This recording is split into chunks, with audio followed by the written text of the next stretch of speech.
فواحد البلاصة معزولة بين كازا وبوسكورة، جمهور كبير وناس كتيرة، ماشي بحال السباقات العاديين والمسابقات اللي كيتنظموا في مراكش ولا طنجة. وكيكون داكشي انترناسيونال بين الدول العربية والأوروبية، كيكون داكشي بالوراق وقانوني وباللجنة، وداكشي بحال كرة القدم ولا كأي رياضة كتكون عندها الملعب ديالها.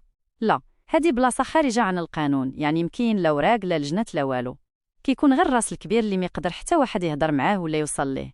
البلاصة معروفة في المغرب كامل، كلشي كيجي ليها يتفرج، ولكن صعيب تدخل لهذا الميدان، خاصك تكون عندك معرفة كبيرة مع الراس الكبيرة واللي هو راجل كبير في السن، عنده بزاف ديال الميادين في جميع أنحاء العالم، وكل دولة فيها الفرع ديالو، وحتى واحد ما كيهضر يحاسبوه مستحيل، حيت هو شخصية مهمة. نعرفكم على البطل ديالنا إلياس، 27 سنة، كيحماق على شي حاجة سميتها السيارات والماطير. شعرو كحل وعينيه بنيين، حواجبو كتاف وفمو مايل البنفسجي حيت مبلي بالكارو، وهو بيض كيا البيضة منقية، طويل وكتافو عراض، كرشو مطراسية ودراعو مكدر، واحد اليدين وتبارك الله معرقين وقدهم قداش، يضربك يغيبك ومفورمي بحكم كيتريني باش يحافظ على اللياقة البدنية، وحيت خاصو يوميا يتسابق، ضروري كو باش يديه ما يعياوش ويبقى اون فورم. المهم، البطل ديالنا إلياس هو أشهر واحد في السباقات، ديما كيربح وعمرو خسر. نهار بدا أي واحد كيتحداه كيتنهزم. الفريق ديالو كيتكون من أيوب اللي قصير شوية وشعرو صابغ صفر وداير ليه لاكوب آسيوية بحال اللي كتشوفو في كوريا ولا تايلاند، وحيت هو عينيه صغار شوية وكحلين جا كيبان بحال شي شينوينيت. هو وإلياس عندهم نفس الكاركتير، بزوج عندهم غير نيشان، ما عندهمش مع التفلية والتبرهيش. هما في نفس العمر، وأيوب ديما حاصل على المركز الثاني من بعد إلياس، وهاد جوج بالطبع كيعرفوا بعضياتهم منين كانوا صغار، ومستحيل شي واحد يغدر الآخر. وكاين اللي مكلف بلاصة المراب فين كيتقادوا السيارات والمطر ويتجهزوا للسباق سميتو أناس، وكاين حسان الميكانيكي، وسمير مكلف بالفلوس، كيتعطاو الفلوس اللي كيحطهم أناس مع الفريق ديالو، لأن الفوز كيكون للفريق كامل، يعني كيتقاسموا واخا الحصة الكبيرة كياخدها اللي يربح، سواء إلياس ولا أيوب. والفريق الآخر اللي نفس الشيء حتى هو عنده اسم خاص وعنده سمعته وعنده جمهوره حتى هو كيحط الفلوس. وبالطبع كاينين الناس اللي مكلفين بالمعدات الأمنية في حالة خروج شي سيارة على الخط ولا وقع شي حريق. الفريق ديال أيوب وإلياس وأناس وحسان وعبد الحق سميتو تايجرز تيم.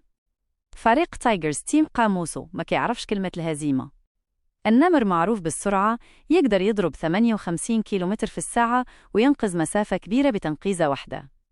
أما البطل ديالنا عنده واحد السرعة خيالية وعنده واحد استراتيجية ديال السياقة خطيرة، تكون سابقكم تعرفوا كيدار دوبليك وخلاك انت الاخر ما تعرفوش علاش ناوي ولا كيفاش وصل. وبالطبع كل رياضي وعنده التقنيات واعرة في اللعب والخدمة.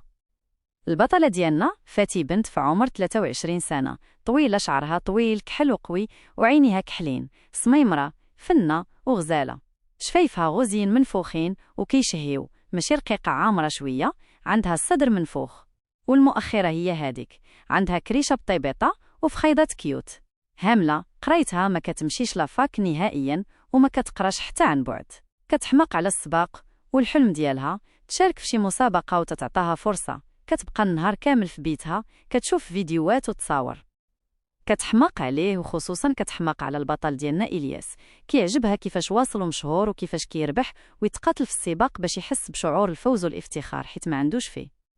ديما كتمشي لديك البلاصه المعروفه بالسباقات اللي جات في ديك المنطقه المعزوله، ولكن ما كتقدرش تزعم الدخل حيت البلاصه محروسه، كاينين كارد، كاينين كاميرات، وكيدخلوا غير بالتيكيت والمعرفه، وخاصك تكون شي حاجه عاد تدخل تما حيت البلاصه ما مديوراش لاي واحد، حيت غتنوض فوضى الا جاو خيش بيش يدخل وجا اي واحد، لان معروفه البلاصه غير قانونيه وممنوع يدخل البراني.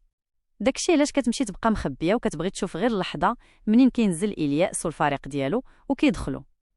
البطلة ديالنا كتسكن مع صحبتها سلمى، الدار ديال هبة، وخلات فاتي معاها باش تكون قريبة من لافاك.